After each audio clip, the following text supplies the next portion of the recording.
I think so.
No.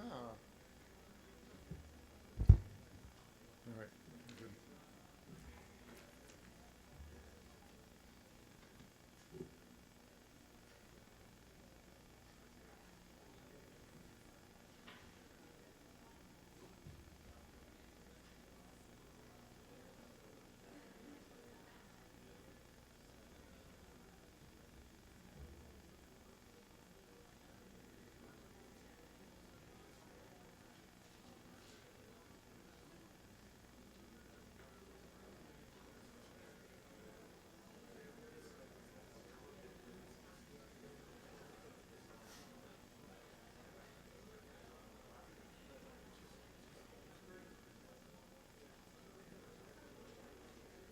All right.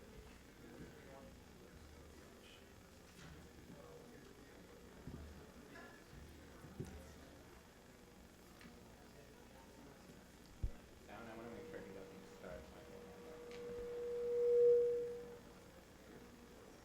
Test, test, test. Um, Hi. What's the schedule for this? We're going to start in about 1 minute, and then it'll be done at, we'll be out of here, I guess. The talk will be done at probably 8 o'clock, maybe 10.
Hello, good evening, everybody.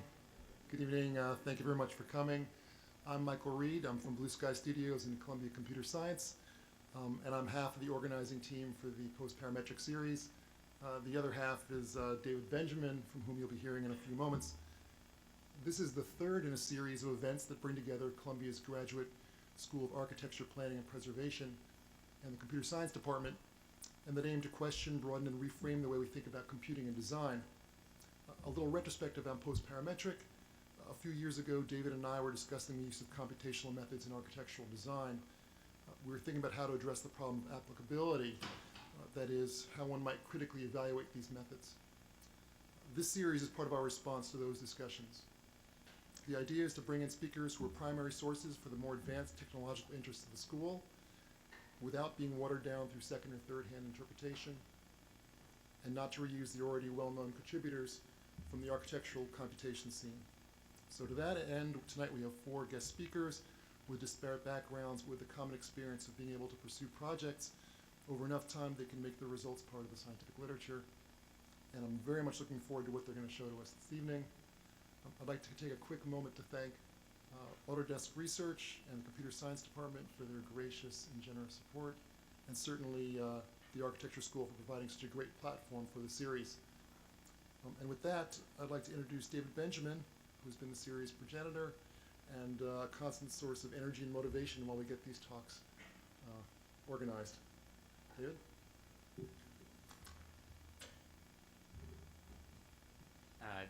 Thanks, Michael, and thanks everyone for being here. Michael, it's been a pleasure to collaborate with you on this ongoing series, and as we've said before, we hope that this can be the start of a longer term and deeper partnership between the two departments, architecture and computer science. So as you all know, the event tonight is called Post-Parametric 3 Research, but what exactly do we mean by research? To start, I want to propose that experimental architecture is kind of in love with innovation, but innovation in many fields is understood to come from a process of kind of formalized R&D, or research and development, which is basically multi-year work that is focused but is not tied too closely to any single application. But it seems that formalized R&D is kind of a challenge for the field of architecture. First, R&D in architecture firms is challenging and difficult because firms often assign staff and budgets based on billable hours, so research beyond a single project is difficult to justify, and I think this is true even for large firms and even for experimental firms.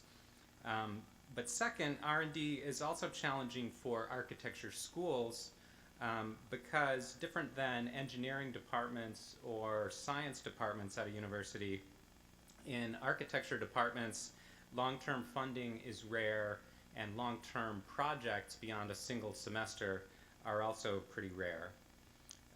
Yet, since R&D is natural, or more natural at least, for the field of computation, it should not be surprising to see that rather than being a challenge, R&D is actually thriving at the companies and the schools that our presenters tonight are representing.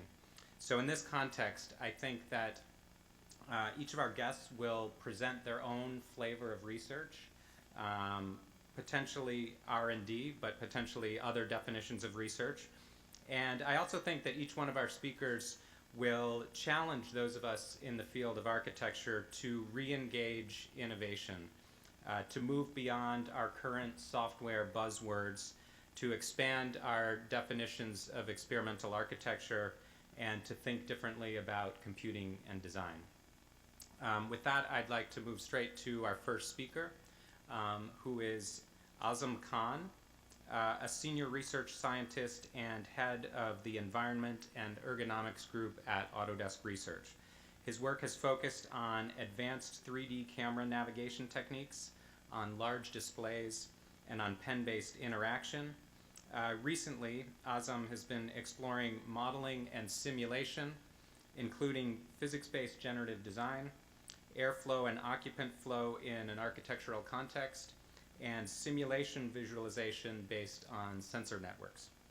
In 2009, Azam founded and chaired SimAud, the Symposium on Simulation for Architecture and Urban Design, and part of the mission there was to foster cross-pollination between simulation research and architecture research.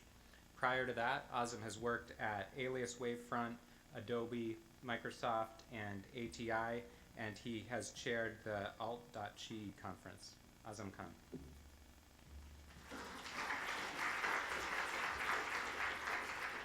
Thanks, David. Let me just switch here.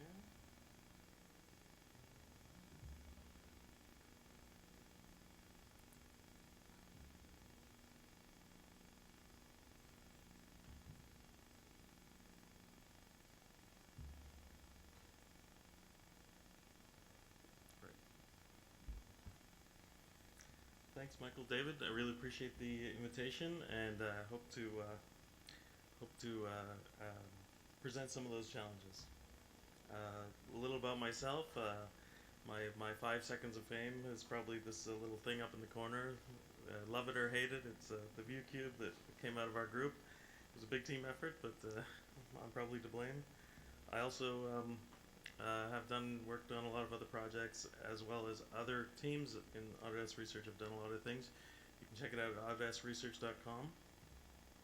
One of them is one of my projects, which is taking our own building in Toronto. This is it here, you can see it.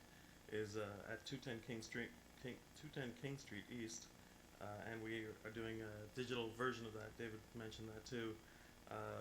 Highly detailed BIM model and instrumenting the building with a detailed sensor network to visualize how this building really works. I also have another crazy project, the Parametric Human, where we want to create the most advanced biomechanically accurate model of a human. Also, David mentioned SIMOD, with the intent of also pushing that forward by getting the simulation research community to talk to the architecture research community. And the second year is coming up. The first year was a lot of fun. And just recently, for any human-computer interaction people in the room, just started the CHI 2011 sustainability community. So talk to me if you're interested in that. And most recently, just a founding member of the International Society of Human Simulation with about 30 other researchers. And that's going to be a lot of fun too. Very exciting. And the thing that motivates me to do all these crazy things is progress. I really I have to have every day something has to get better, new idea or something that's done. And when I was googling for progress, I didn't know what was a good image for progress. I found this one, and I kind of like it how it takes us from the city of destruction to the celestial city. And right before we get there, in the middle, you see some vineyards. You get through some vineyards before you get there, which is kind of nice. And also, I like this shape. You know, it's a familiar shape we see both in nature and in some of the things we design. And I think that's a good way to learn from these other systems, which brings us to the actual talk. And it starts with I'm going to cheat here as well, and I'm trying to do 2 talks and put them side by side. This is a story about having two lives. I think it's really helpful for everybody if you have 2 things going on, because they really end up informing each other. And for me, that's been certainly true with the sustainable architecture side and also the Parametric Human project. They end up having these things that help each other along, and they all involve this multi-scale aspect of going from the macrocosm to microcosm, parametric design, physically based or anatomically based, and my goal in both of these to have an open model, and then so that both the research and the industrial community can participate in these things. They started in a funny way too. We had a partner, Faro Technologies. They make these scanners, these laser scanners, and they sent us one. It looks like a phaser on a robot arm, and they wanted us to scan stuff. And I said that's cool, but I really want the environment one. I want to scan our building. And so they said okay. They sent us one, and we scanned the building there. It's a combination of 53 scans, actually totaling 1.3 billion points. And we scanned the outside, the street, and the 5th floor you can see there. The reason you can see the 5th floor is because we didn't scan the 6th floor or the roof. And then later we thought, hey, we have that stuff, and we're getting just low-resolution models out of MRIs for working on the Parametric Human project, so we thought maybe we can use the hand scanner for scanning bones. So we started working with the Department of Anatomy at University of Toronto to scan these bones, and you can see we're getting very detailed scans out of that too. The next step after this, starting from the physical, because we're interested in the retrofit project in the left, we wanted to go to a parametric model. And this is an open research project, and hopefully some of you are interested in working on this. But going from point cloud to geometry and then to parametric geometry is an open problem that I have a few ideas about, and that'd be cool to work on if anybody needs a PhD topic. But and then on the other side, there's more, because a single bone, this is the tibia here, is a fairly consistent object. It's a single object. It's not like the building where there's inside and outside and different components. So there are some standard ways to create geometry out of that, and after a bit of work, we got a good tessellation on that one from the point cloud. But while the building is somewhat parametric, the bone really is not. So we're continuing that research to, based on curvature, to try to find some features that from which we can determine what are the parameters to a tibia, and hence the rest of the skeleton, and then eventually organs and everything else. In terms of, again, physically based, we are instrumenting the building with the addition of sub-meters per floor, that's the bottom, and then we also bought a pile of these little sensors called fidgets, and we're hooking them up to collect AC power usage, temperature, humidity, motion, light, sound, CO2, and then on the right we have a physics-based simulation using Maya of muscle fiber bundles. This is the level of detail we want to go to with the parametric human, and it's not involving, there's not a total match on this double slide. Ideally we'd eventually have some biosensors that would measure these things on you as you do some actions, and then we could determine values from real usage. But fortunately we're starting from cadaver. And the other aspect is the multi-scale aspect, where we actually started, if you're interested in the research, we started just by doing some of this 3D camera navigation work. Just, can I even see a multi-scale data set? We talk about, you hear that word here and there, but you know, the standard camera navigation tools don't even work for these multi-scale things. So we did a fair bit of work, 3 different papers on creating a multi-scale camera that's aware of the surroundings, so that it can react properly, reduce speed or other things to respond to the environment, even a dynamic environment. And so on the left, the level of detail, I don't even have the whole city here, but going from the floor, where we're using 53,000 watts of power based on the sub-meter, how does that, you know, become 602 and 100 watts for a single workstation? This is the way we hope to understand where all the power is going in the building. Because currently, when you meter your building, I don't know if you guys meter your buildings here, but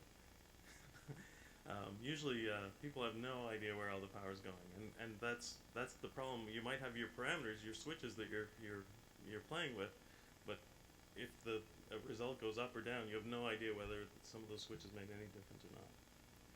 And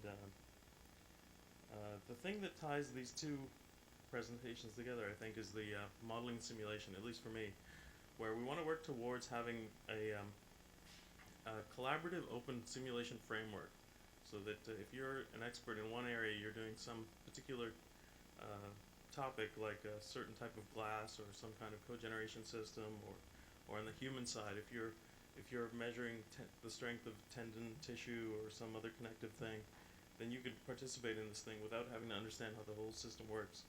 This is a book by Bernie Ziegler, who came up with a lot of this stuff in the 70s. Very cool guy.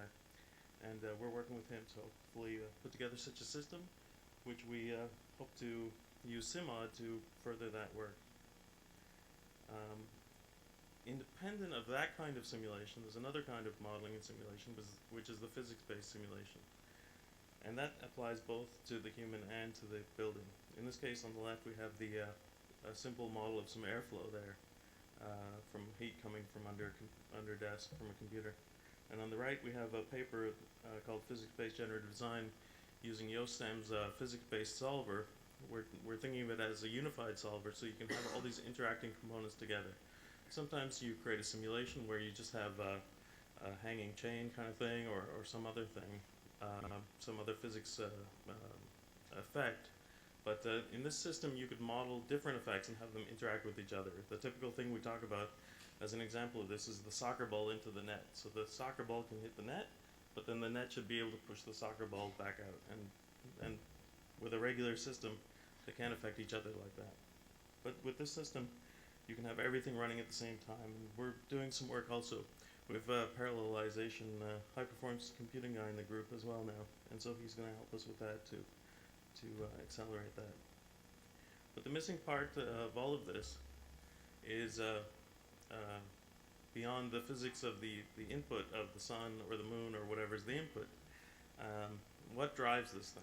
And that's where we get into the post-parametric part. beyond the regular physics-based modeling simulation, there's got to be some modeling of who's in control. On the left is our control system in the basement at 210 King, which is a Tray Summit box there. It's two computers basically sitting there running the building somehow magically. And on the right, we have the brain, which is an active controller for your body, and it does, of course, many other things. But the problem is that normally these things are just forgotten. I've even talked to like high-profile architects and looked at some beautiful building they've built, and I asked them, oh, by the way, you know, who did the control system? And they're like, yeah, I don't know, because it doesn't exist to them.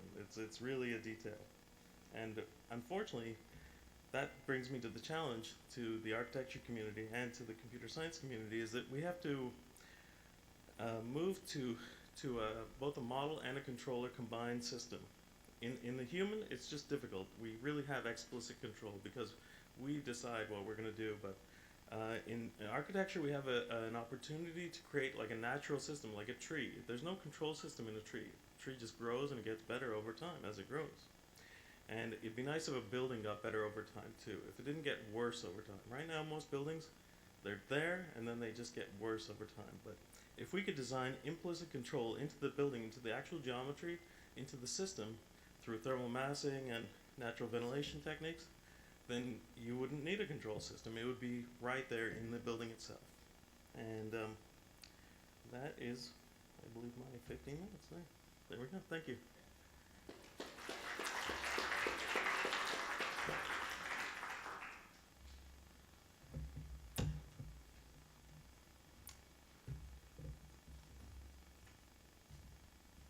Great, thanks a lot, Azam. Our next speaker is Jacqueline Martino, who works at the IBM T.J. Watson Research Center. Jacqueline is an artist researcher concentrating on emerging forms of computational design and interaction technology. She combines the worlds of art, design, and code in the areas of industrial software research and technology intersected artistic practice. She researches how people use tools and design interactions for business applications, but also her art research focuses on design computation as it relates to computational drawing and human-computer interaction in an area that she defines as hand-drawn computing.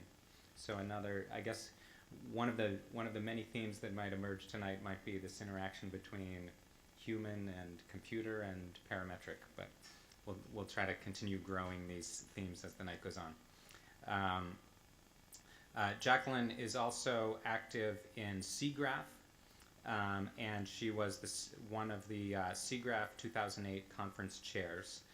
She's worked for several companies, including Philips Research, Microsoft, Columbia University, and Pratt University, and she's attended also several schools, including MIT, Pratt, Columbia, and Mount Holyoke.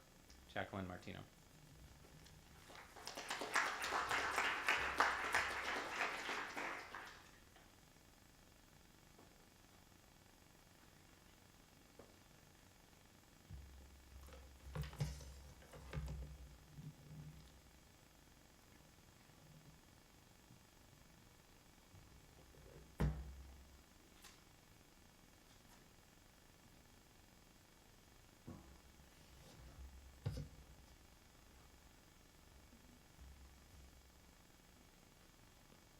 So we're going to switch audio to does that seem to be working for you? Okay, supposedly this fits in my pocket.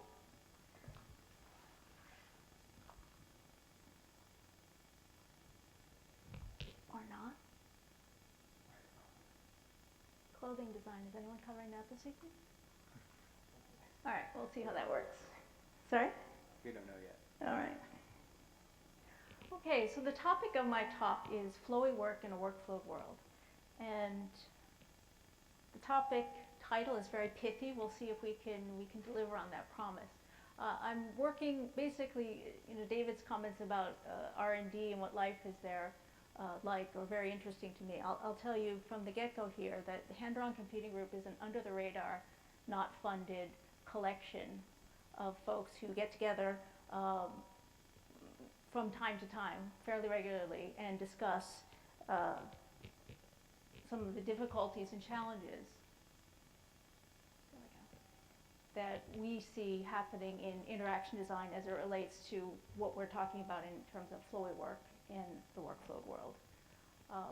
Before I go deep into that, though, David also mentioned in my intro that my artistic practice is around computational drawing, and I've just hit a milestone there, which actually creates a bit of a bridge to the body of my talk.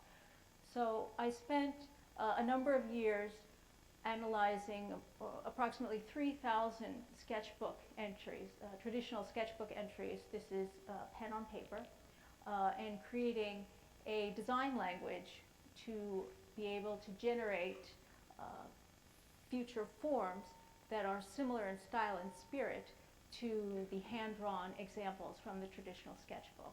And from that design language, here a shape grammar, if people are familiar with that body of literature, I use what I learned through an algorithmic understanding of my forms to then ground future paintings. In this case, the painting on the right is inspired by the understanding of the forms in the computational way, and is also interesting to note that the painting is entirely digital, not computed, but supported by computational tools that you're probably familiar with, like the Wacom tablet, and in this case, Corel Painter. So with that understanding of, I basically see the world through the artist's lens, yet I earn a paycheck through the role of interaction designer. How do we bridge this, and how do I get about 7 other people who aren't billing hours to collaborate on conversations and basically frame the problem that I'm going to present to you today. So, hand-drawn computing, what is it? Well, first, before I get into what it is, who needs it? So this is a drawing, if you're familiar, of Takola. He predates Da Vinci by about 100 years, so this is 15th century, and he was an artist engineer. So this is the example that I'll use to illustrate who needs this kind of support. Basically, anyone who uses the mark to work out some problem. And I was very encouraged to see, as I was waiting, and while you're all waiting for this to start, a number of you actually have traditional sketchbooks or pads and real pens in your hand, and I think that's pretty exciting. So when we think about what a mark is, it's any additive or subtractive act with any instrument on a surface. So it can be metal point, it can be pen, it can be pencil, it can be stone and chisel, but the thing that's going on here is that as you're marking your surface in some way, you're having a conversation with yourself, or you're using it to converse with others, to explain what you're on about. And so basically, anyone who needs this is an artist, designer, scientist, or engineer. And if I left anybody out, please let me know. So, what do we know already about mark making? These things are not going to be illuminating to you, but let's review them in any case. The mark is very fluid or flowy. It's dynamic, expressive, and ambiguous, and it always speaks to something is happening. In the illustration here to the right, cave paintings of the Stone Age, what's in process here is the story. The story is being told. But also, as you're working in your sketchbook or you're discussing with others, you're on your way somewhere with some thoughts, trying to solve a problem. So what might you not know about the importance of the mark? Well, what you might not know is that this combination of the mark and the substrate is a very, very empowering combination. And what you're essentially doing there is creating a problem space. And it's a dynamic problem space, because as you add a mark, or if you just simply re-see the marks you've previously made, you're reframing your problem. You're posing potentially new solutions. And this, in and of itself, is worthy of some kind of a computational support that doesn't stop the flow, what we're calling the flowy part of the work, the vision end of the spectrum, if you want to think of it that way. But the reality is that rarely is there computational support for this part of the spectrum, for the flowy work part. So, hand-drawn computing. Back to our initial question, what is it? We're working on that. And we're working on it in a very flowy, dynamic kind of way. And even as recently as this morning when the team got together for their brief touch base, we're still working on what is it. But I will extract for you a bit of the static picture of this morning. And we're at the point where we're saying that it is support for the principles and affordances of hand-drawn problem solving in the transformation from marks to modeled algorithmic representations. So if you roll back your mind to the piece of finished work I showed you from my own artistic practice, in that case, we're using the hand-drawn, the sketchbook entries, we're supporting it with some kind of a graphical visual representation, a language that helps us understand algorithmically what's going on, and then that provides support or a bridge to another product, in the case that I showed you there, a digital painting. So, what if we don't pursue this? What is life like without the potential of hand-drawn computing? Well, we're essentially on this one-way road from perception at the flowy end of the spectrum to function on the workflow end of the spectrum. And really, what do I mean by that? If your tools are limiting you to picking from the previously defined entities, a well-qualified shape from a shape palette, a template from something like PowerPoint, the only thing really that can happen is that the predefined things determine the things that come next, right? So all your compositions then are informed directly by what you've already decided. Now, this isn't a bad thing. It's very appropriate in certain contexts. However, what we're talking about is keeping that support from the flowy end to the workflow end. And another way that I think of this, and as we describe it, is to keep the bindings from happening too early or too often. And for every person in the room, you probably have some association to what you think a binding is. And I would argue that whatever that association is the correct one. If you're thinking of it as variable bindings, if you're thinking of it, as lashing things down, as a sailor might, whatever that conjures for you is what we mean here. If you confine yourself too early, the flowy end of the spectrum gets filtered too early or truncated a bit too early. So, from flowy work, here's an example as an interaction designer on the perceptual space where we might start, and this is an actual representation of working out a design for a feature that was being added to an existing prototype. And here it's the whole environment is on the vision side, it's supple, there's an ambiguity. Are these rectangles buttons? Are they displays? What are they? We can come at this from multi-directions. We're unconstrained and unbounded. And as we move through to the workflow end or the functional space, we are, quite literally, you've all heard the term, reducing things to practice. I don't think anyone's ever heard the term, let's amplify to practice, right? It's about getting things concrete because we're actually making things at this point, right? And it's not adaptive, you're unidirectional, constrained, and by necessity bounded.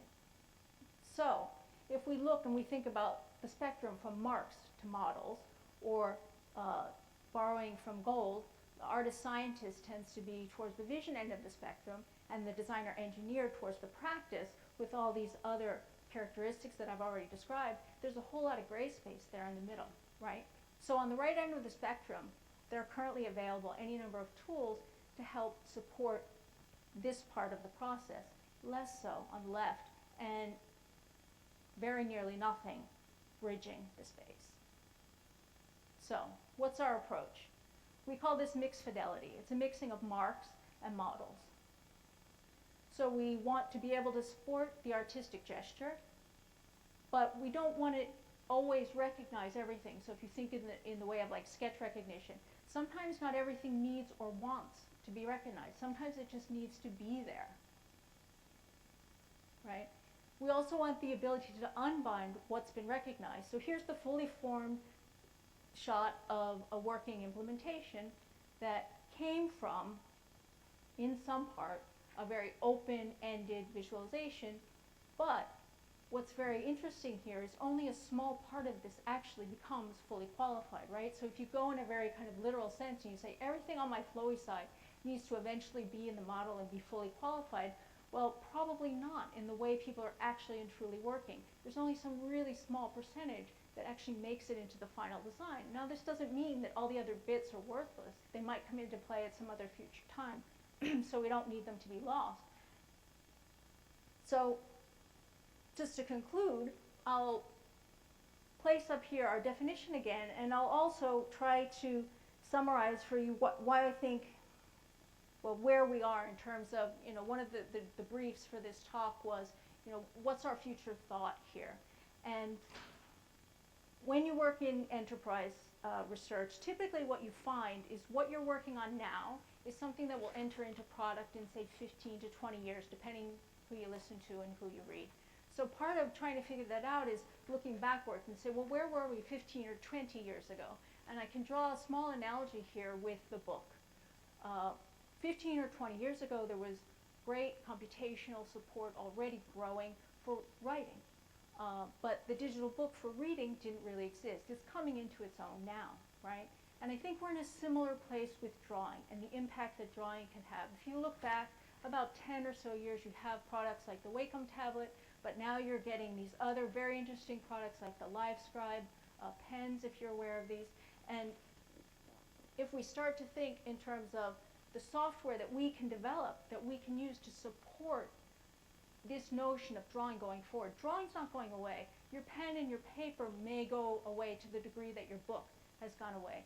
But now we're getting into the reading, writing phase of drawing. So I would say if you're going to take anything away from you now, from this talk, it would be to think about how you're using drawing and how you might be using drawing in some futuristic world. And those are going to be really hard problems.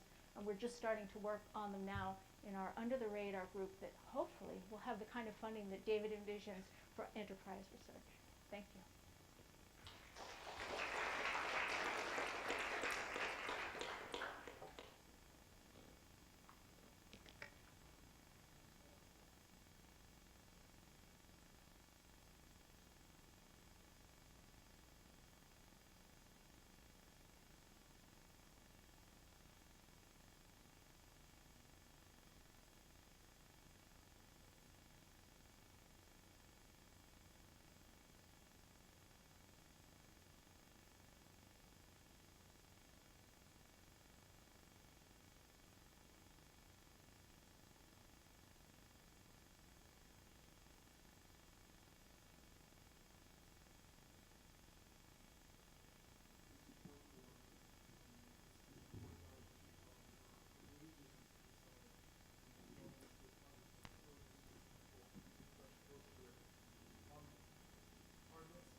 Yeah. Okay. Thank you, Michael. I thought I'd just motivate my talk by showing you this. This is a Canon G7 compact camera, costs a few $100s and captures 10 megapixel images for you. and you probably have one. Question is, if you wanted to capture a 10 megapixel image 100 years ago, what would you use? Any idea? Well, here's a camera that did it for you. It weighed 1,400 pounds, it's about 12 feet long, and it took about 15 people to operate it. So the point that I'm trying to make is that the evolution of the camera in the last 100 years has been truly remarkable. On the other hand, what's also fascinating is that the fundamental model underlying the camera has remained essentially the same, which is the camera obscura, or what we refer to as the pinhole camera model. So that's what we call the traditional camera. The traditional camera uses a detector of some sort and a lens, and this lens is what we refer to in computer vision as a perspective lens, and it essentially captures or accepts those rays of light that pass through the effective pinhole or the center of projection of the lens to produce your familiar linear perspective image. So let's just think about this for a second. If you consider this room right here, you have an infinite number of light rays bouncing around. This is what we refer to as the light field associated with this space. It's actually a high order entity, a high dimensional entity, and what the traditional camera does is that it performs a very simple and restrictive sampling of this very complex light field. That is, from this infinite set of light rays, it accepts only those rays of light that pass through the effective pinhole of the camera.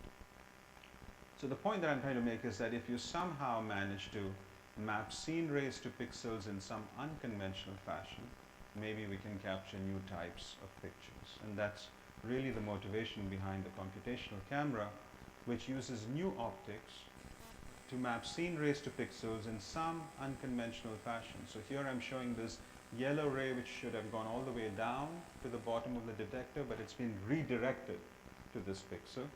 And it came in as being a yellow ray, but it's been altered to a red ray before it arrives at the pixel.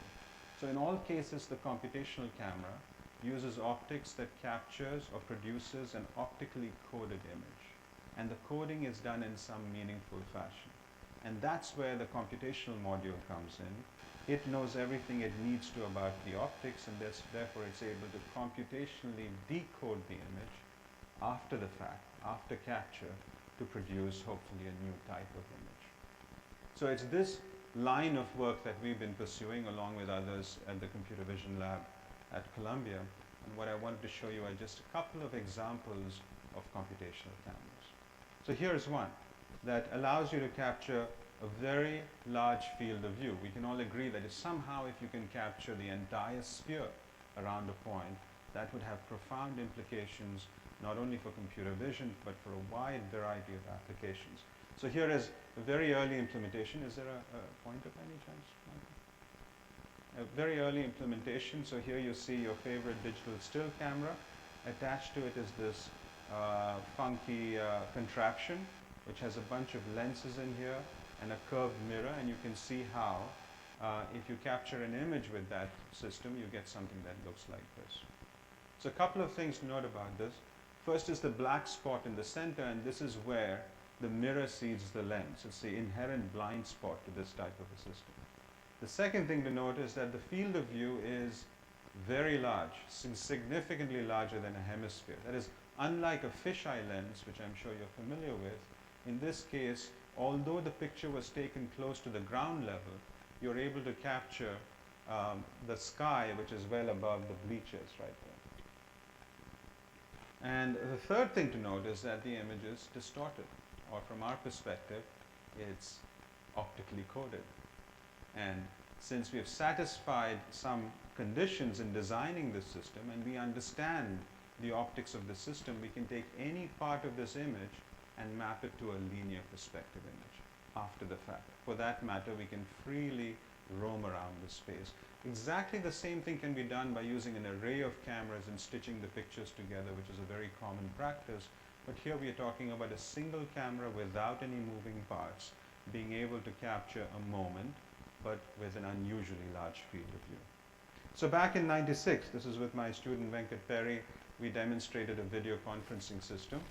And here you see a group of people sitting around with a similar contraption, but this time attached to a video camera.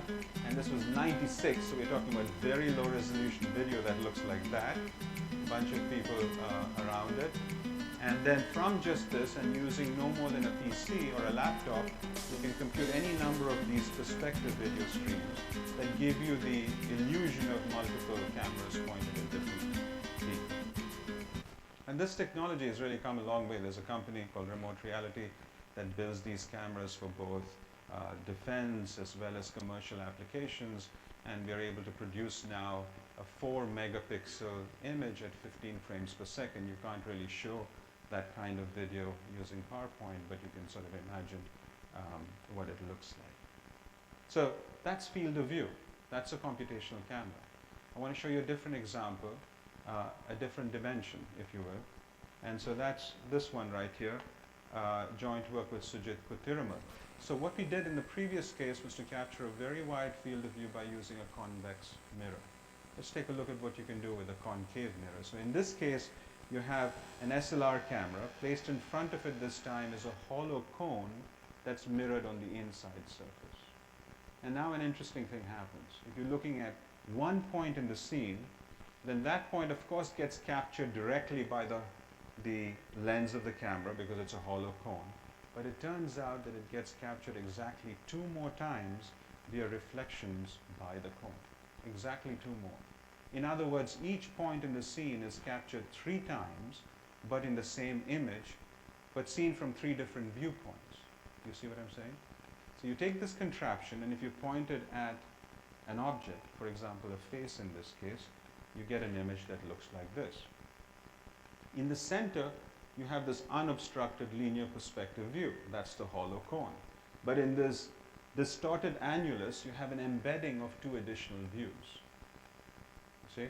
And this image has an interesting structure to it, which is that if you take any particular feature in the central image, its corresponding projections in this distorted annulus must lie on a line that passes through the center of the image. That's a very interesting feature or property of this type of image.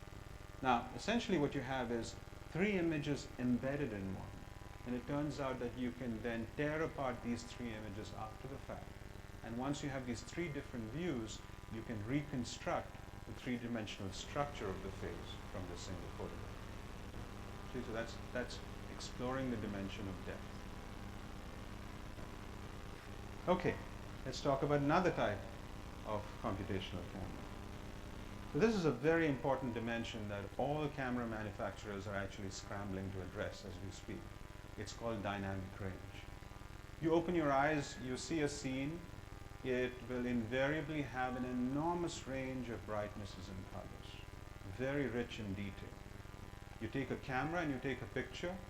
Each one of those brightnesses get mapped to one of 255 values at each pixel. That's 8 bits of information. In other words, digital cameras really fall short with respect to film, for example, in the sense that they simply cannot measure the richness of the real world, the visual world, all the details. So this is something that manufacturers are looking at, have been for the last 5 years. And the traditional approach is to take multiple pictures using different exposures. So you can see here that this is a very short exposure on the left, and the brightest regions are captured well, but the dark regions are just completely dark. The other extreme, you have a very long exposure, and the dark regions are captured well, but the bright regions are just washed out. But you can imagine computationally after the fact taking these multiple images and somehow taking the best information from each one and combining it to create what we call a high dynamic range image. That is, although these individual images had 8 bits of information at each pixel, this one down here has 12 bits of information at each pixel. Okay? This is something you can try on Photoshop, by the way. It's available for everyone to use. The problem, of course, is that while these pictures are being taken, either the scene, the world could change, or the camera could move. You would love to do exactly the same thing, but with the click of a single picture.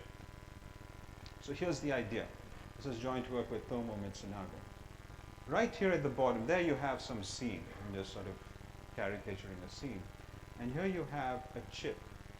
This is your CCD or CMOS chip that's sitting inside your digital still camera. And in any such chip, all pixels on the chip are made equal in terms of sensitivity. And so you could have a huge part of the sky washed out, or you could have a huge part of the person too dark. And once this information is lost, you simply cannot recover it. Right? You can, maybe you can hallucinate it, but you can't recover the real information. So the idea is to create a chip with unequal pixels. And one way to do it, there are many different ways to do this, but one way to do it is to place on top of the chip an optical mask. Think about sunshades of different transmittances or different levels of darkness. So here you see that you have this sort of checkerboard pattern of sunshades. And so now if you have a pixel that's washed out, too bright, you likely have a neighbor that's not. And if you have a pixel that's too dark, you likely have a neighbor that's not. In other words, the good data, irrespective of how complex and bright and dark the scene is, the good data is interspersed with the so-called bad data. And you can take the good data and the bad data and reconstruct with it computationally after the fact a very high dynamic range image without sacrificing resolution by any sort of noticeable amount. So this idea was prototyped by Sony. This is Sony's CyberShot camera. Inside it is this Assorted Pixel chip that we're talking about. And you can see here that all chips, all image sensors have red, green, and blue pixels in them, but this one has different shades of red, green, and blue pixels. And you take a single shot with it and you can reconstruct a hopefully a higher dynamic range image. So for comparison, here are two scenes captured with your old Sony CyberShot camera. That's just a regular camera. And you can see on the top and the bottom regions that are washed out and regions that are way too dark in the shadow. And exactly the same scene shot using the Assorted Pixel camera. And you'll see that there's enormous amount of detail that jumps out for you. That is, every extra bit that you're able to capture gives you much more. It's not linear in the bits. It's 2 to the power of whatever the number of bits is. How much time am I on? 3? Wow. Okay, last piece. So now I want to talk to you about something that has less of a research result, but more, hopefully has more of a social impact. And that was essentially our goal. If you look at cameras in the marketplace today, they look something like this. You probably own one of these. And the point that I'm trying to make is that these cameras, black or silver, packed with features, have really been developed for and marketed to us, grown-ups. And in doing so, I believe that camera manufacturers have overlooked a huge demographic in kids and a really compelling application in education. Now, of course, you can buy cameras for kids, but those are toys. Those are very inexpensive, very cheap pieces of plastic that if your kid breaks, you're okay with it. That's the idea there. But here we're talking about how one could actually leverage this really special place that cameras have in society to make it a medium for instruction, for education. So I've been thinking about this for a long time, since 2006 or so, and this is what I came up with ultimately. Unfortunately, you can't see everything that's on the screen. Many of the parts are missing, but the camera comes to you as a kit. And the idea is for kids, and you know kids love putting things together, is for kids to put these pieces together. And as you put these pieces together, for example, it has a hand crank and a power generator, so even without a battery, you can crank it a few times and take a picture. Why would you do that? It's not because batteries are expensive, but it's because it allows you to teach about magnetism, electromechanics, and about power storage and capacitors. So each one of these pieces is used as an opportunity to teach. So here are some of the steps involved in putting this together, very much like a Lego kit, if you will. And then a teacher or a parent or self-motivated student would pause after each one of these pieces and then go off and read from an interactive textbook that we have online about all of these different concepts. So it's STEM education, if you will. And once you're done putting it together, you get this. It's a camera called Big Shot. Big Shot, of course, is a play on words. It's the idea of teaching little kids all of this stuff and turning them into big shots, hopefully even underrepresented and underprivileged kids. And here is Big Shot.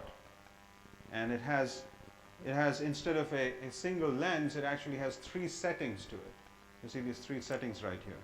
One is just a normal view, like a cell phone type of field of view. The second one is a panoramic view, about 80 degrees.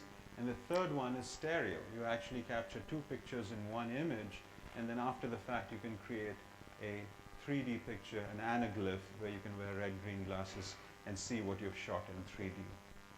And then if you turn it around, it's completely bare. The idea is to sort of provoke conversation. You can talk about the mechanics of it. You can see all the different parts that are labeled up there. It has a 1-watt LED for a flash, so that you can talk about semiconductors and PN junctions and all that good stuff. So that's the camera, and we built exactly 12 of these, and we took them all over the world, 4 different countries, and did tests with a few hundred kids, just to see how this works out. And I have to tell you, we've never had to drag a kid through it. The morning session was building and learning. The afternoon session was shooting your pictures, coming back and then downloading and uploading your pictures, your favorite ones. And they all just sort of really, well, we actually got offers for the camera, which is one kid offered us $300 for the camera. And I asked him, well, is it your money? He said, no, I think my dad would be okay. So here's a bunch of the kids just putting the camera together. And other cameras just cover up everything to make it look pretty nice, but this one's pretty fun.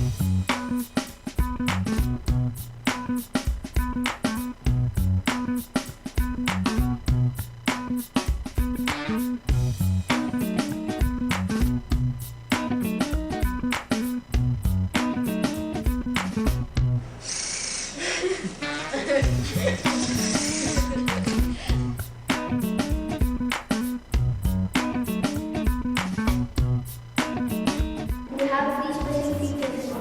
One wide angle, then 3D stereo, then long.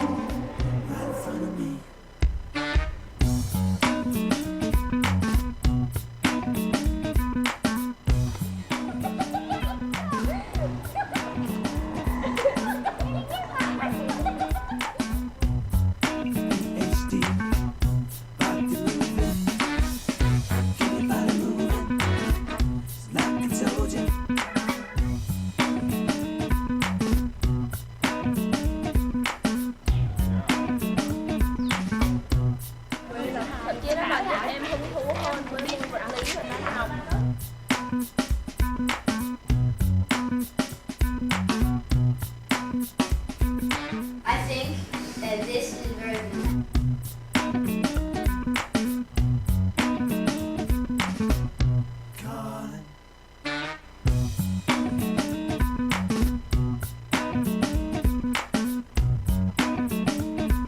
I learned from Thank You people for teaching us about the camera, not only about the camera, how it works, its software. We didn't know anything about it.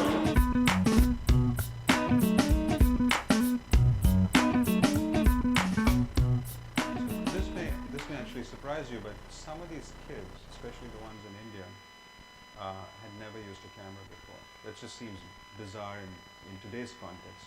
But it's true, but it's amazing to me how quickly they caught on to it. I just show you a couple of pictures and then you could go to the website and see the rest because I'm running out of time. But very quickly got the hang of it and they were able to take these fantastic pictures and somehow frame their piece of the world that was important.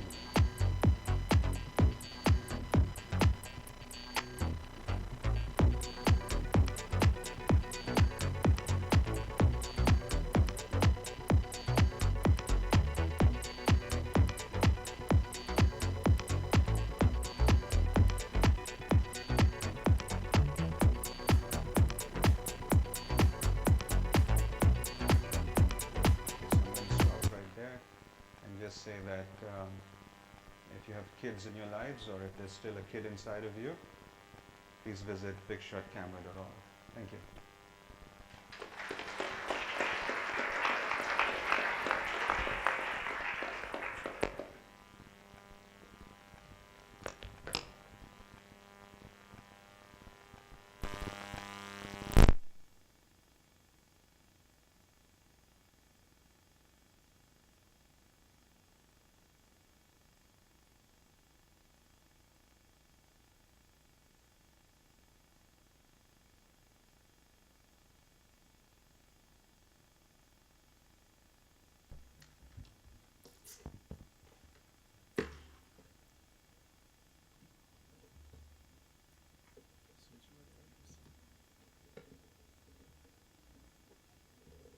Almost there. Our next speaker's work is in interaction methods, generative design and fabrication, and the intersection of architecture, interaction design, and pervasive computing. Leah Nikolovska is a principal designer at Autodesk. For the past 3.5 years, she's worked on the new conceptual design tools for their Revit product, which I'm sure many of you are familiar with, or will be soon.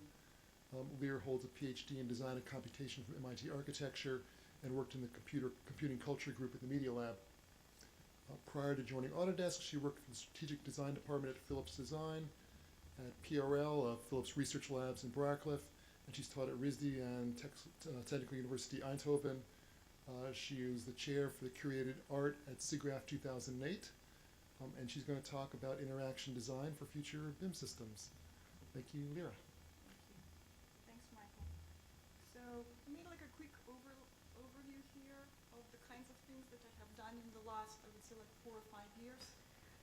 On the top left side is a table. I make furniture, and I still continue to make furniture. I think it's very important to engage with the material aspect of what we're talking about.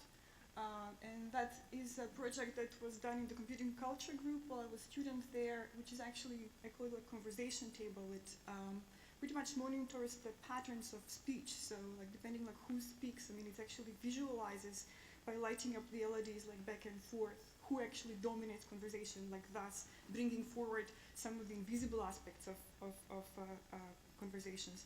The project on the left-hand side here in the bottom coincides with the start of my job at Autodesk. It's the SIGGRAPH 2008 gallery. And while the goal actually is to bring forward the fact that the emergence of digital tools and methods used by contemporary designers and architects have been connected, as Michael pointed out, with developments in computer graphics. I mean, the goal was also to point out that things have not really started there. They actually started with Jacquard. It started with actually a very concrete design need, and his invention not only revolutionized the textile industry, it also embodies the ability to control a sequence of operations and fabricate the end results all in one go. So in that context, in addition to having contemporary architects, we also had designers and architects that actually look at, for example, Islamic patterns. They look at Chinese ice-way grammars from the 17th century. We had textile weavers and so forth, people that look at, for example, African Kuba textiles, and they're doing contemporary reinterpretations using contemporary technologies. So while we talk about computation, I think we frequently forget where we actually come and focus on what's in front of us today.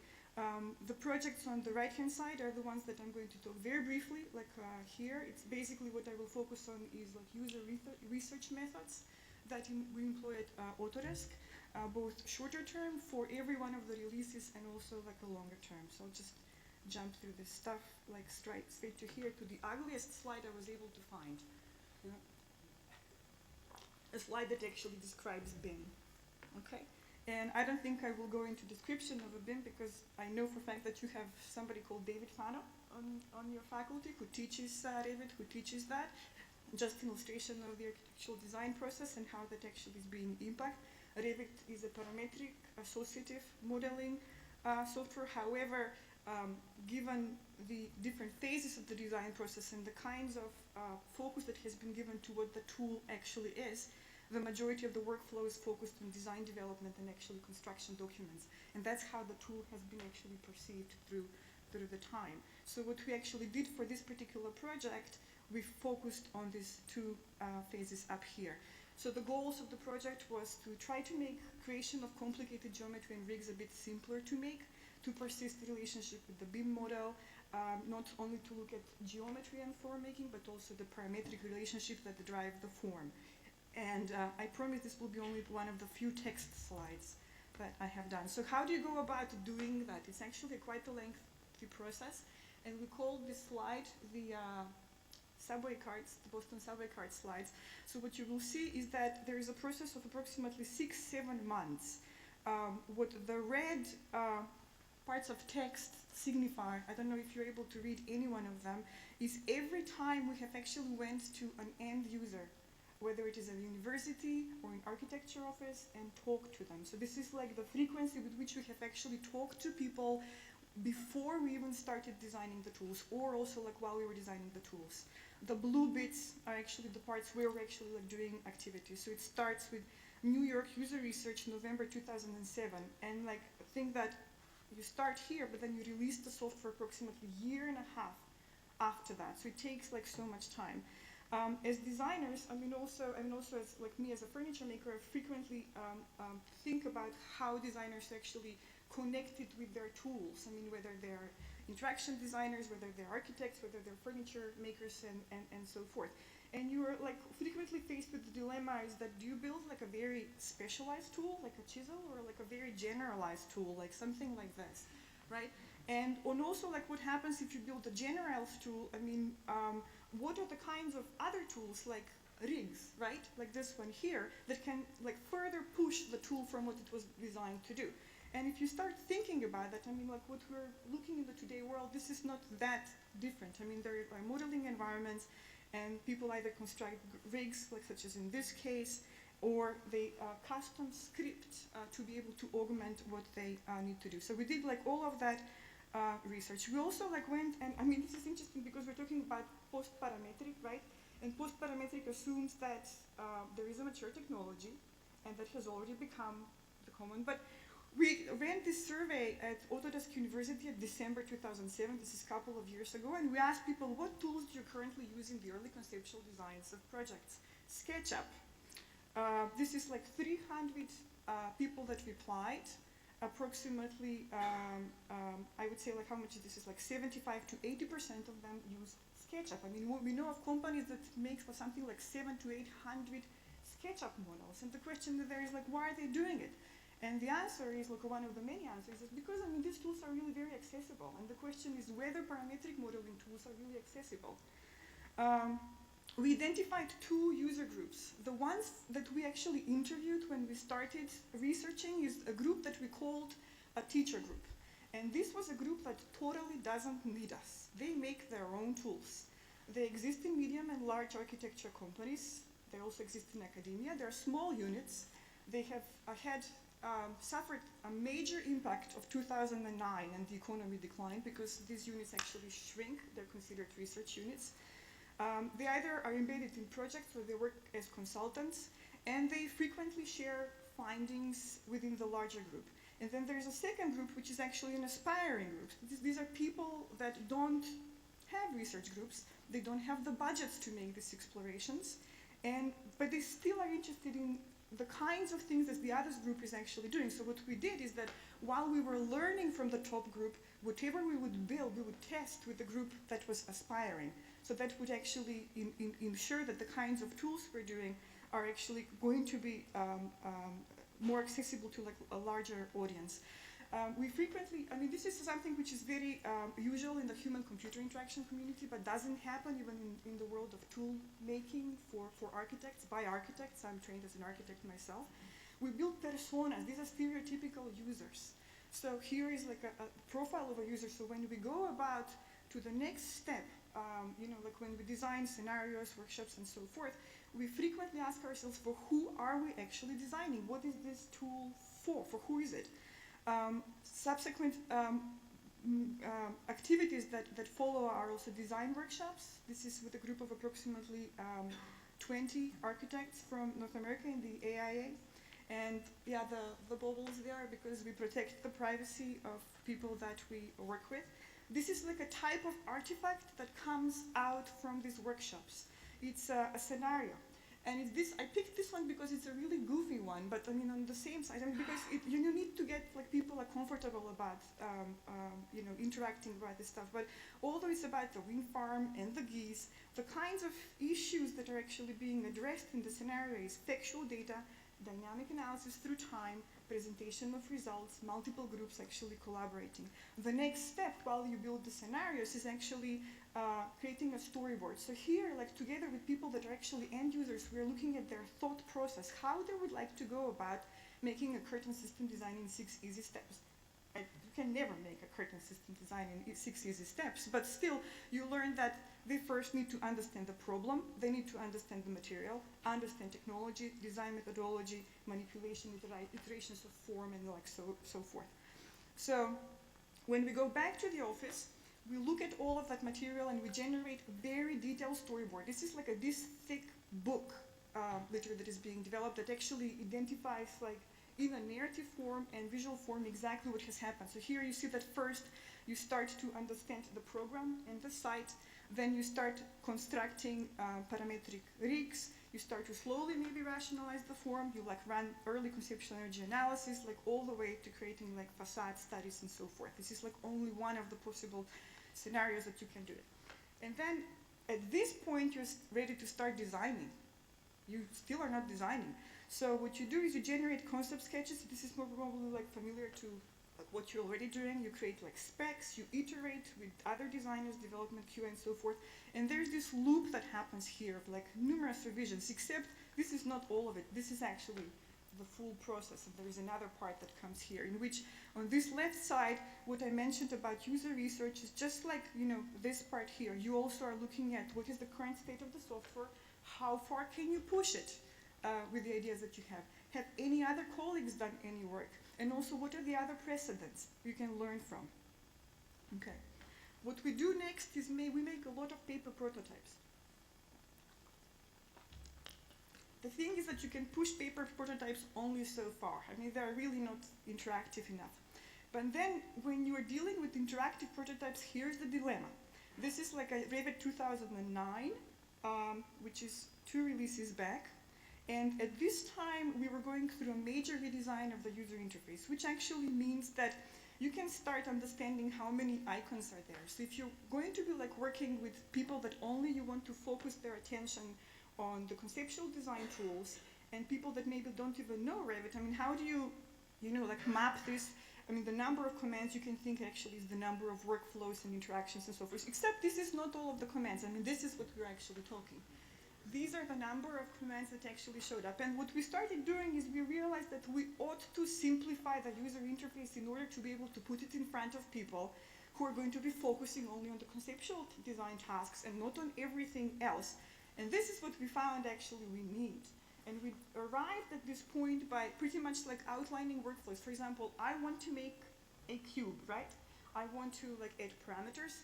I maybe want to rationalize one side, I want to like fill it. So we like had like a whole log of workflows that actually helped us arrive to this. That translated to this particular example of the user interface that we took to people that were not familiar with Revit, and they were able to actually test this.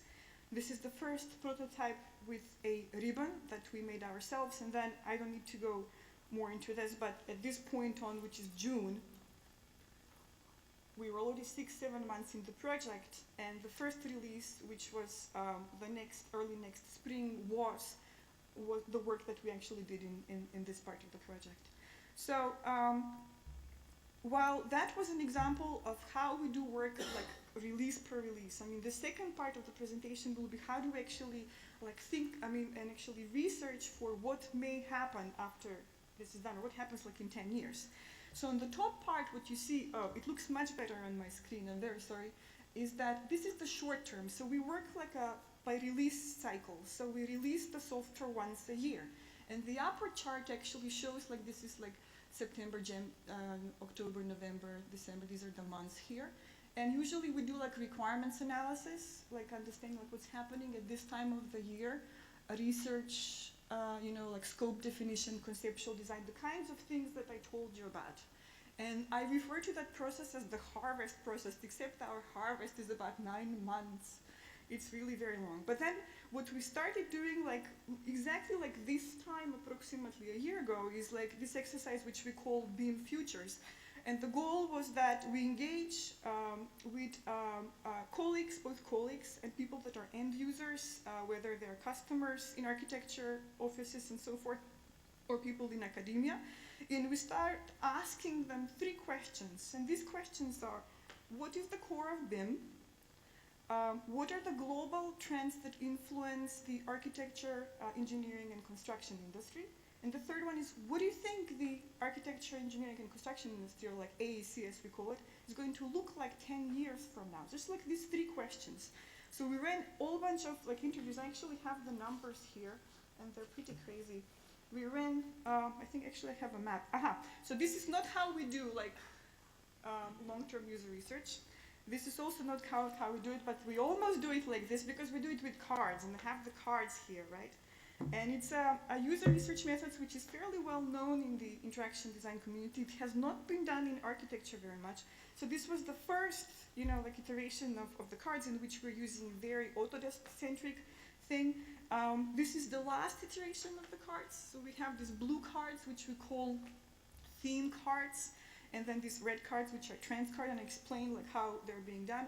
And we have arrived at a point with approximately 22 interviews with 29 participants we have done in-house first to actually modify the cards to a point that we have actually added cards like this one, like life cycle, for example. And we have also removed cards, and we have made them completely product agnostic. So we were able to interview people that have nothing to do with Autodesk. I mean, they don't even like use the tools. We also developed a protocol, like how do you go about like interviewing, so we can actually give this to colleagues that go on business trips, and budget for us for travel are like fairly limited. So you can see that here the goals of the project overall is to validate whether the themes and the trends we have identified are correct, to identify patterns and clusters and frequencies of selections of different themes and trends, how they're prioritized, and also to start comparing the gaps between what was the internal Autodesk perception and what was the external perception. And we have found some gaps.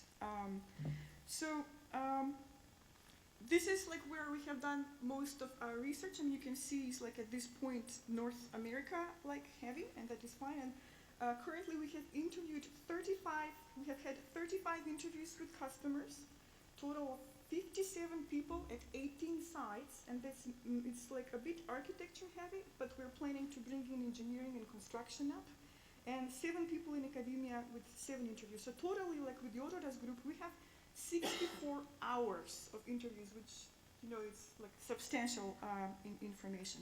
We interviewed people in their offices. We went to their offices.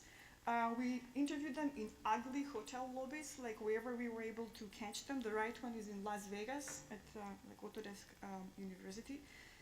We also developed a magnetic version of the cards when you have like multiple people. And we also developed an interactive prototype. And this is the paper storyboard. Here's another example how you actually do that. To actually run remote interviews, here is one in our telepresence room. So you actually see the person, and you just like run the interview as well.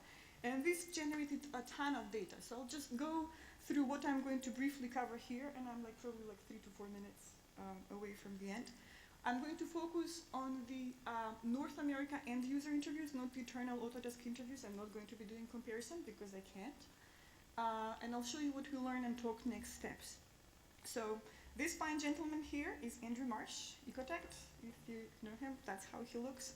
The first question was, what is the core of BIM today? And you can see that every one of the cards actually provides additional information for the interviewer to be helped out if they get stuck with the person, if the person doesn't like really want to talk. And here is also like a cue that we're looking for patterns, theme clusters, frequency, and so forth.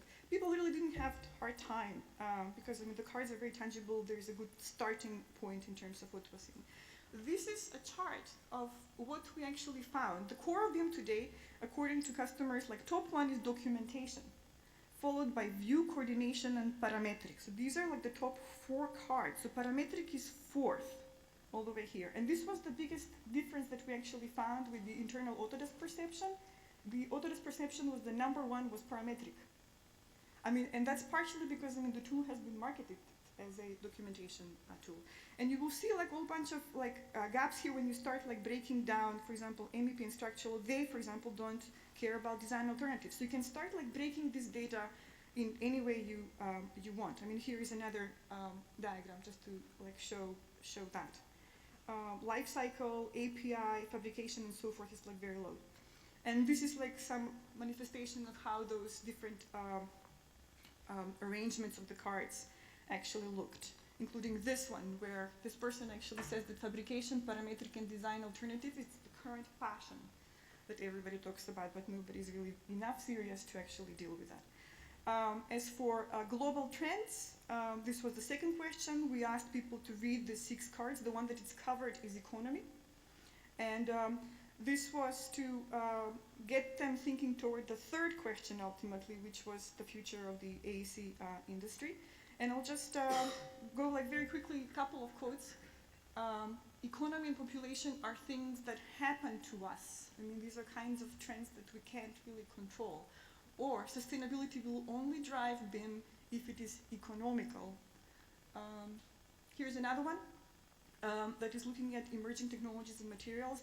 Most dramatic improvements in recent materials is glass. Improvements take a long time to make a difference, often 10 to 25 years. So this is like in the context of thinking like what is next. I mean, and also it came up in the Icaria conference few weeks ago that we can model pretty much anything. We can analyze pretty much anything, but I mean, we can't really build it yet. And to that point is, I would like to build a building from carbon fiber, but I don't know how. The third question, 10 years ahead, we asked the interviewees to like pick and discuss top themes and trends that illustrate where they think the AEC industry is headed 10 years from now. And for the Autodesk colleagues, we also asked them to roadmap that, to tell us where we need to be like in 3 or 6 years. And here are the results. Fabrication is the top of this chart, followed by collaboration. This is an overlap with the other one. Analysis and parametric. And I mean, I can go into this diagram in lots of detail, but we don't have the time. Documentation is all the way here. But you start like questioning, and it happened through the interviews. You ask people, well, what will happen to documentation? You're telling me it's irrelevant. It turns out that it's a kind of, that there is expectation that some issues are actually going to evolve, that they're going to still be present, but they're going to have a different form. Here's another chart of how that looks, and here are some of the snapshots. And what we do is like with these is we like have all the snapshots like on a whole wall, and like we're looking at the charts, and then we're comparing through this as well. And you can see that the tools are API, emerging technologies and fabrication. There is a collaboration with the aspect of social networks, and then these are the kinds of topics that we'll be looking at. Here's another one that is like a funnel with collaboration, coordination, design alternatives, and analysis on the top. Here's another one, which is like, so they're very different representation. Or another one here that here is the goal, the construction is the end result, and this is what I'm going to be dealing with in the middle. So here are a few quotes.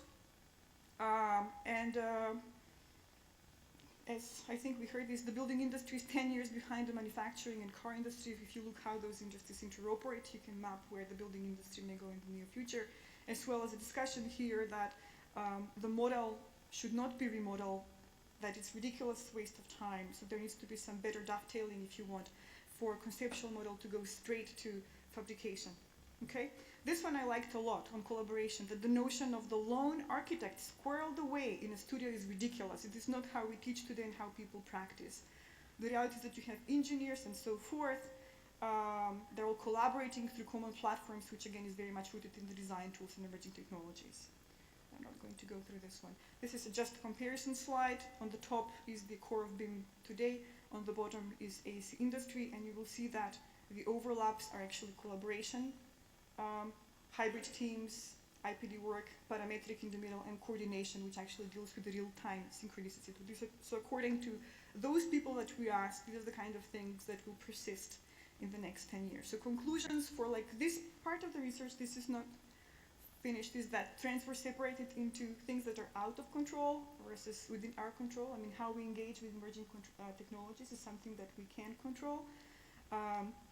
That BIM today is actually different from what AEC will be in 10 years. I don't even know if there will be in 10 years. Maybe there will be. And overlap is collaboration, data coordination, and parametric model. We assume post-documentation paradigm. The question is how is that going to be evolving? And that BIM is as much about process as about the virtual model. What is next? We're planning a visioning workshop. We have been in conversations with a university in Boston to actually have a workshop much like the one that I showed you earlier for the early phases of the conceptual design environment, in which we look at sub-themes, some of the like high scores if you want, and also like the low scores, and engage academia, industry, like us from the software industry, and see like if we can come up with some more concrete future scenarios, and then also interviews in different world regions. That's all I have. Thank you.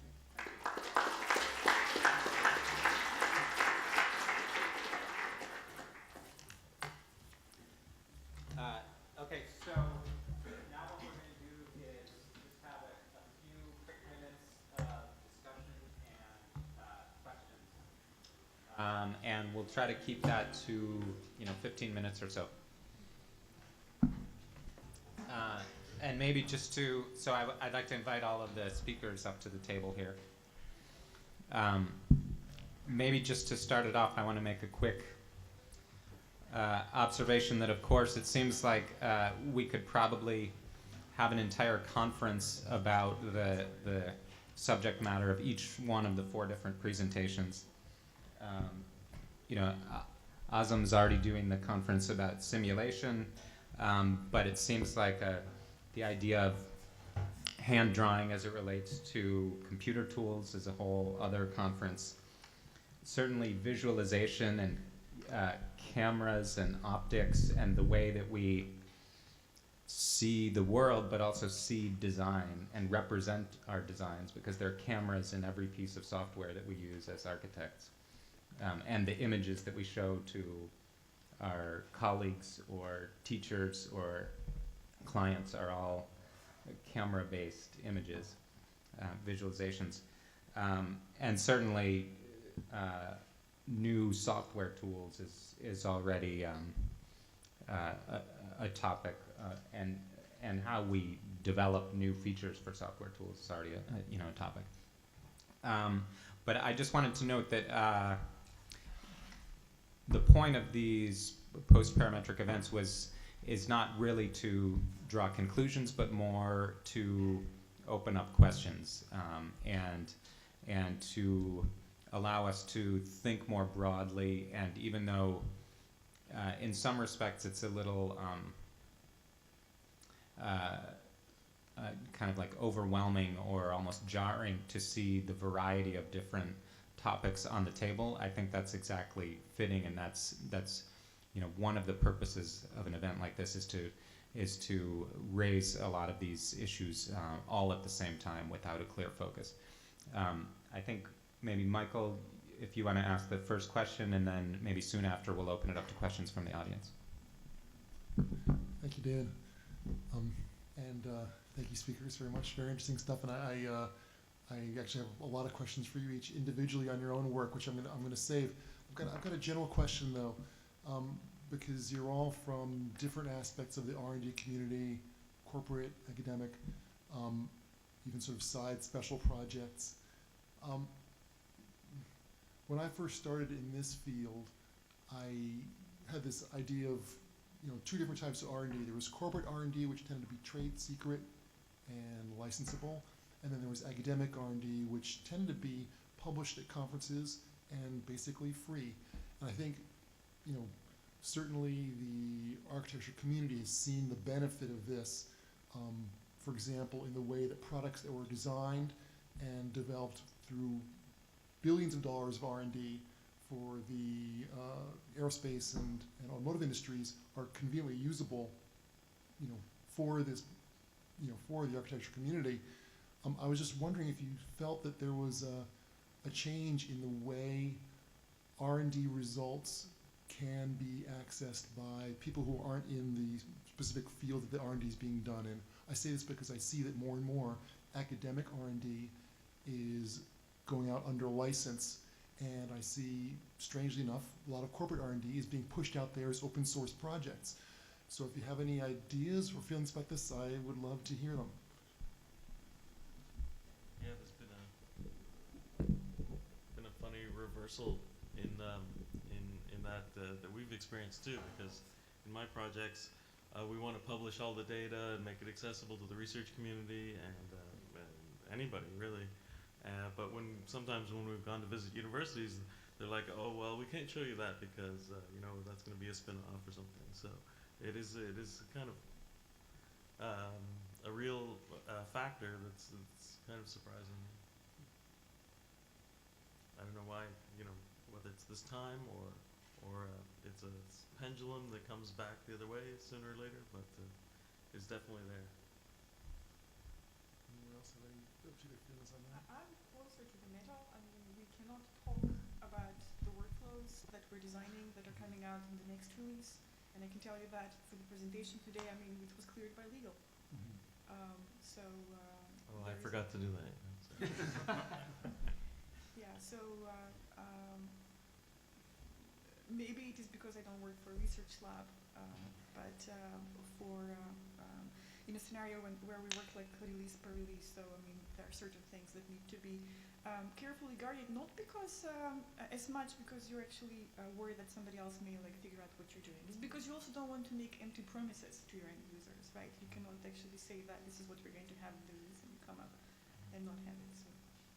Well, I think, you know, it might have something to do with sort of the difference between engineering side schools and more design side work, just because over time the engineering schools have seen that even, you know, subtle ideas, even simple ideas can be monetizable in a very real and immediate way as spin-offs that can, you know, there's huge value there.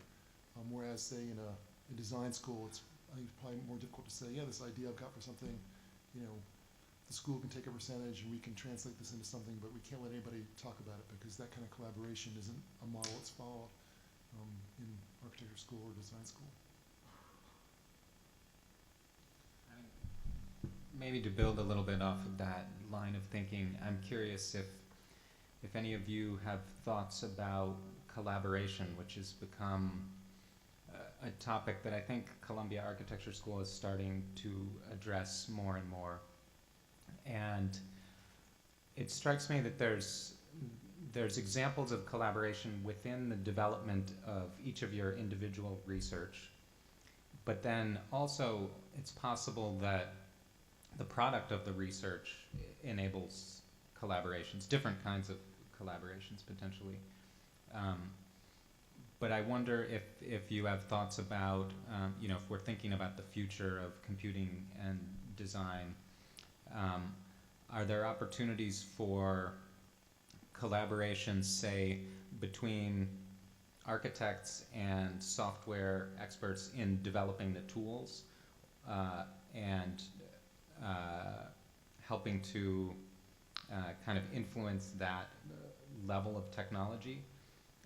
Or do you think there are opportunities for collaboration in the use of the tools that others are developing, or both, or any other thoughts about the potential for software and the future of computing and design to engage collaboration in broader ways? I mean, within the group where I work, the designers are mainly architects. They're trained architects. Many of them are actually certified architects. And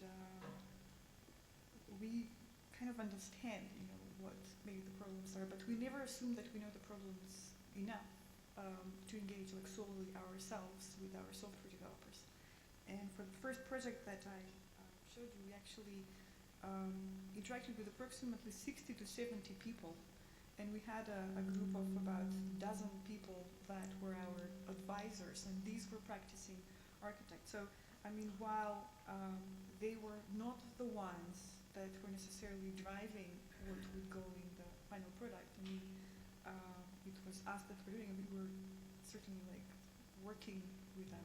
Now, as for starting an entirely new project, I will pass that question to Azam, because he's research, he will know me better. Well, for the sustainability stuff, I think that's a problem of high complexity, and any kind of solution we'll come up with will be highly multidisciplinary. So architects, but also many other disciplines will be involved in some kind of solution.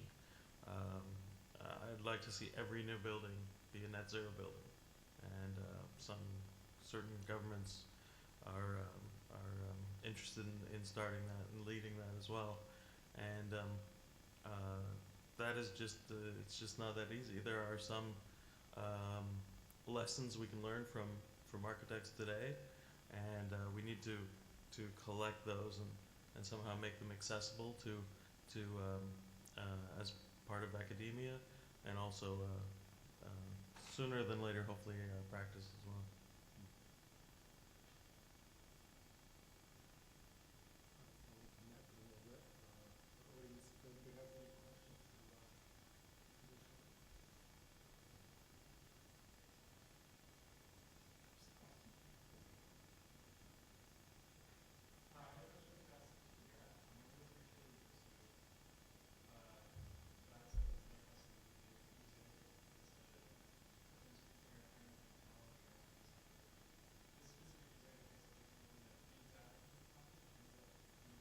Can you speak up, please? I wanted to speak to Lyra. I really appreciated the design, watching the design process of the user interface, because I think the user interface within parametric modeling or scripting is something that ends up bleeding into the specific form of whatever you're generating. A good example being, graphical programming being both a user interface and also a data flow process. And I was wondering, was there any example in which the specific user interface changes you're making ended up being implemented on the level of the tool? For example, it's not just that a button is placed somewhere, but that some sort of specific approach to the tool ends up changing the dynamics of the tool itself. And another question I had was, you mentioned the box and how you sort of designed the user interface around wanting to fill out a box and wanting to do certain operations of the box. And I think there's really something interesting to be found in the level of the default setting, because that's really what you're presenting as a sort of public face of the program. And I was wondering, what were the parameters for these initial modeling operations that really, I think, end up generating from bottom up the overall look of the program, or the models that come from the program? What were the initial sort of parameters of, I want to generate a box, I want to fill out that? What was your criterion for determining these processes? Okay, so I'll ask the second question, because honestly I don't remember the first one. I have a very short-term memory. So as in terms of like how we identified the workflows to arrive to like the subset of the tools, what we did is we in the interviews that we ran with the group that we called the teachers, we also got a lot of material, like project examples, right? So we would look at that and we would think, okay, this is the end product, right? And we have talked with them, we have isolated the faces in terms of like how they arrived to that product. So we actually, the box was a very simple example that I mentioned. But we would look at like number of different end results, like reconstruct how they arrived there, and then go back and make those workflows to identify what needs to be in the tool set that we identified as the one that needs to happen there. There were like funny things that happened. This is like geeky of me to say, but for example, the fillet tool that you mentioned, in previous Revit it was embedded like 3 or 4, hierarchies down. People didn't even know we have it.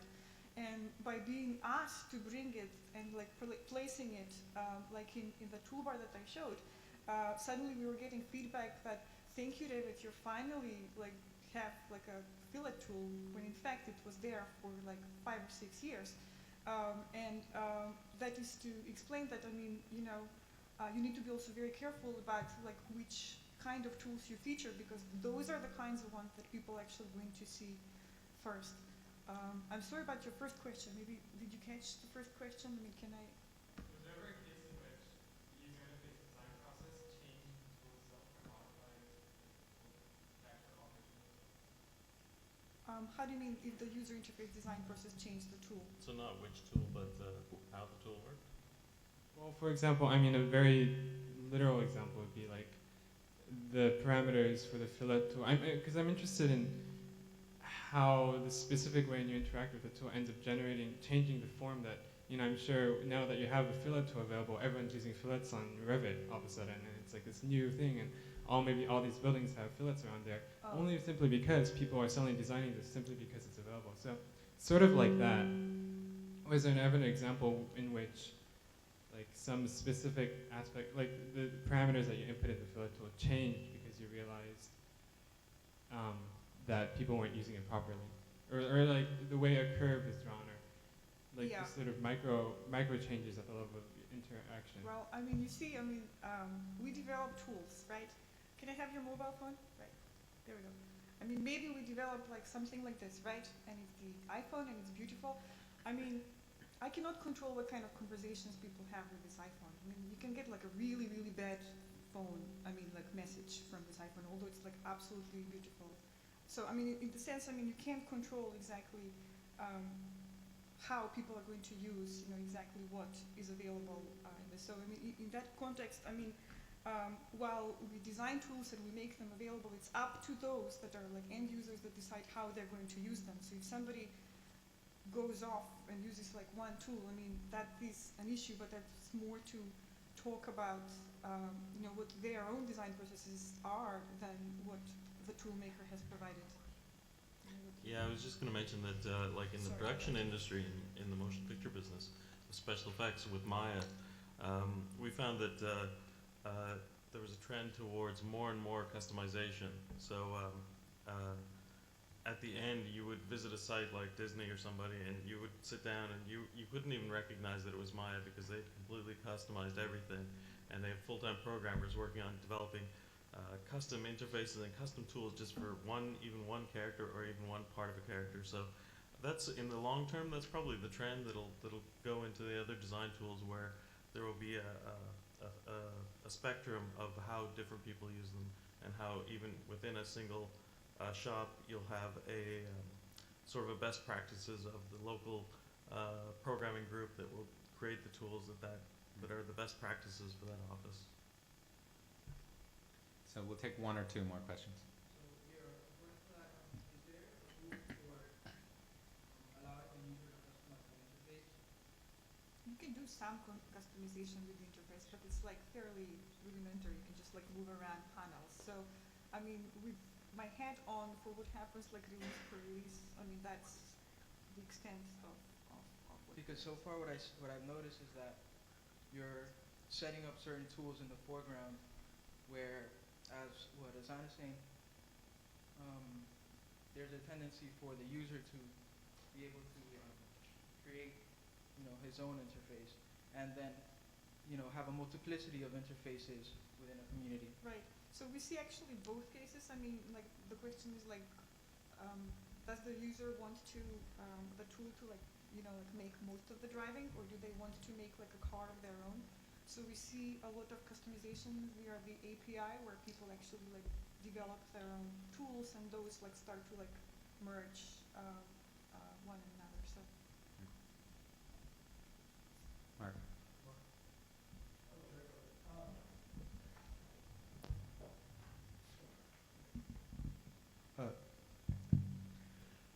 I would like to talk to Shri Nayar's presentation, which was super clear. But as the one person who didn't use the word parametric,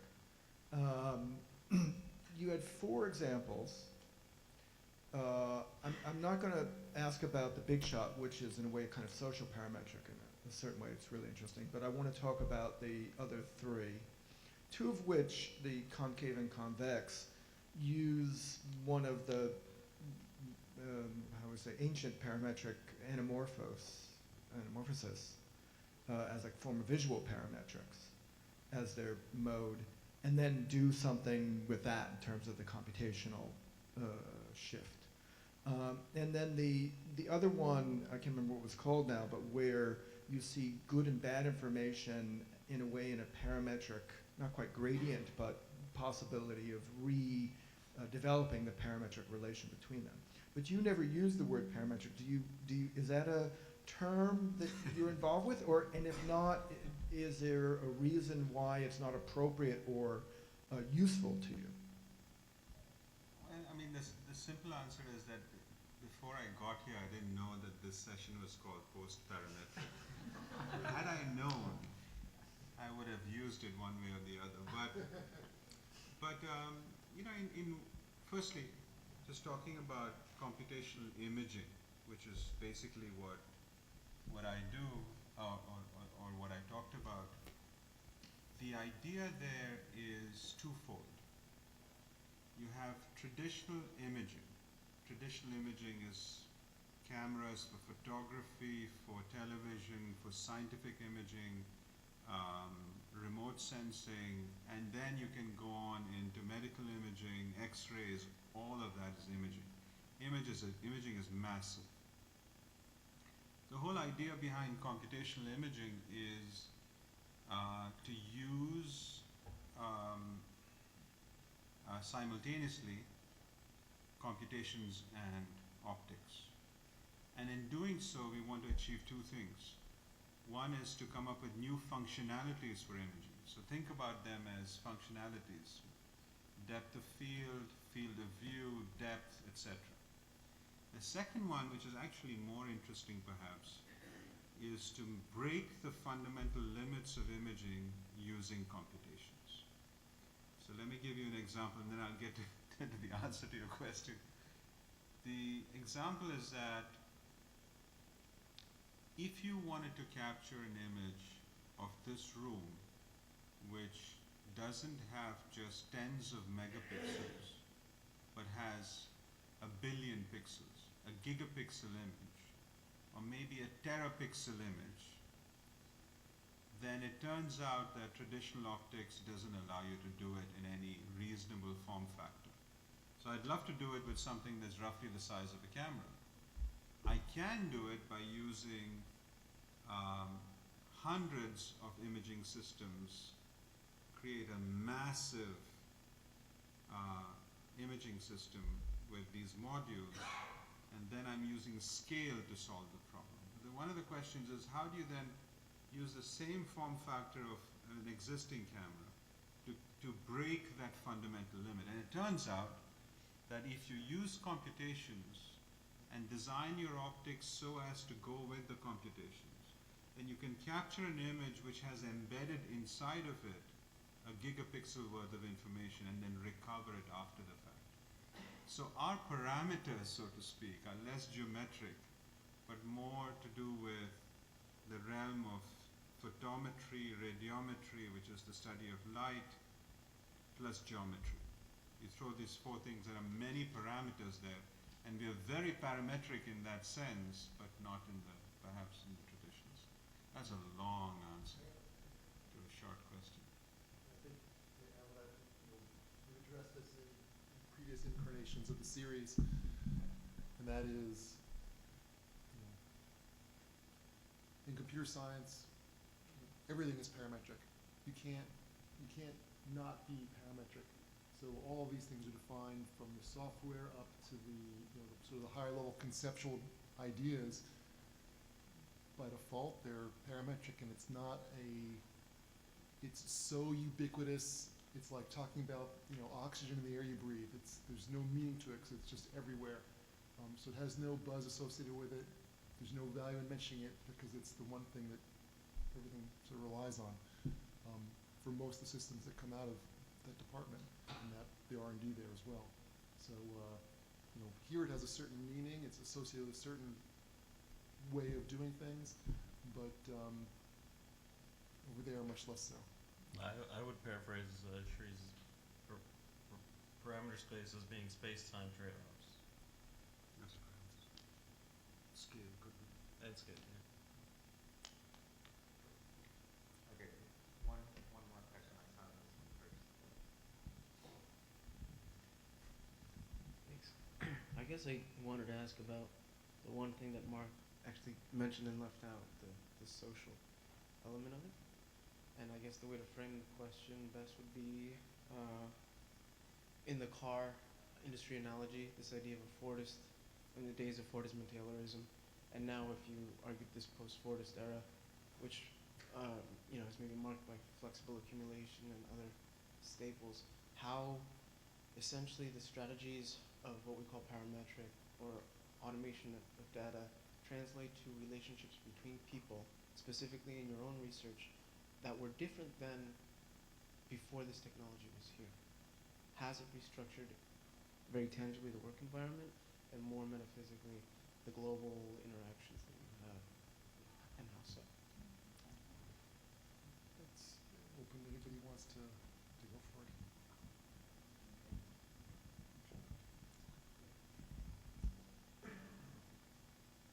I can take a stab at it. I mean, I honestly don't work on the team that deals with collaboration, but we have a whole team that actually deals with collaboration. I mean, the teams are increasingly global. We look at firms that run projects in like 5 or 6 different locations in the world. They are utilizing, they're harnessing the information from the same model and work remotely. So I don't know what to answer, because I have not been focusing on the collaboration parts of the work, like on the form making and rationalization. So I'm sorry, I'm not a good person to answer that question. But it has been addressed. I mean, there is a group of people that actually researches that actively. So I don't have a well-formed answer for you. I just have another layer to your question, is that there's this spectrum that is coordination and collaboration. And I think sometimes we confound or forget that differentiation, right? So we also work over multiple time zones, 13 up until last weekend. And the collaboration part is as much of a challenge as any coordination that's going to happen over assets or work items leading up into that collaboration. So I'm not answering your question, I'm making it bigger and nastier. I mean, to that point, actually, when Jacqueline and I talked this summer about this research, the BIM Futures research that we are running, and I showed her, I remember a number of the cards, including collaboration, level of detail, coordination, and so forth. She said, these are the kinds of topics that we investigate as well. They're not particular to the architecture industry. Same happened, later visited Philips Design, with people that are actually designers working for 300 people consultancy. Same answer. It's not something which is, particular to what we are doing here, or what the school is doing. It's just across the board, and whoever solves those questions. I mean, maybe to wrap it up, I have a couple of observations that I think are a little bit relevant, although maybe not the same social aspect that you're getting at, Esteban. But in my thinking about research, I just want to quickly note some things that may be obvious to some people, but may be worth noting in this room, to a room of architects and people who think a lot about architecture, which is the culture of research. And I just came from a science conference, and at this science conference, almost all of the presentations did something similar to what Shri did, which is show prior work that's been published and cite the authors, and not only show that, but that makes for a really different slideshow than we often see in this room, but really build off of it. And the research itself that's published in the papers is documented in a way that can be understood and replicated and built off of. And I think, just to put models on the table, partly because this session is called Research as a subtitle, I think that's really worth stopping to recognize for us in this room.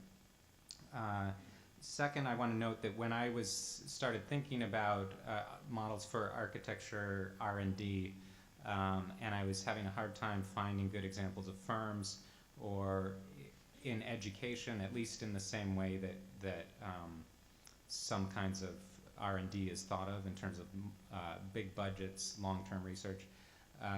I was actually super pleasantly surprised to meet Azam about a year ago, and I said, oh, of course, the people who are doing R&D in the field of architecture are the software companies, because I heard about him and his work.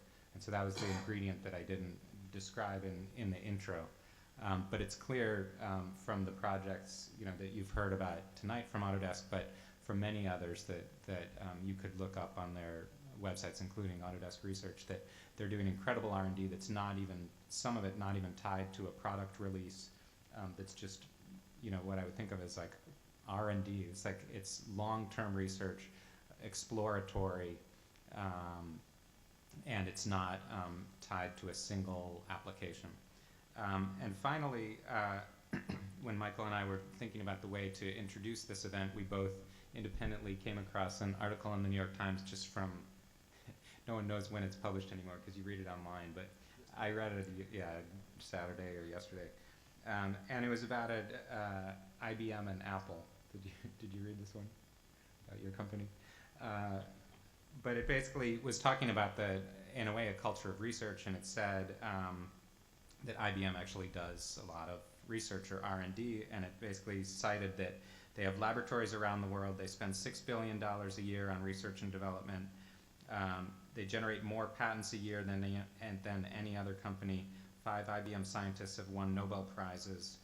The company's researchers attend scientific conferences, publish papers, and have made fundamental advances in computing, material science, and mathematics. So it's just a certain culture of investing in research in a way that we may not know where it's going, but it's somehow important to the advance of our field. And if anything, I just want to kind of close with that as an observation, but maybe also a call to action for our field to take what lessons we can, and maybe take another lesson from Jacqueline, which would be, if we don't have IBM's $6 billion a year, then maybe we can still do research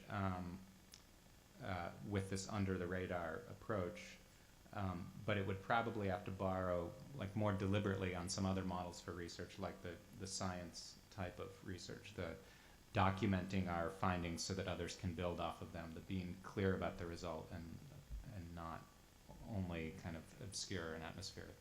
So I can add a little something to that. While my entire presentation wasn't cleared by legal, aspects of it are already patented, so we are out there above radar in certain parts of what we're doing.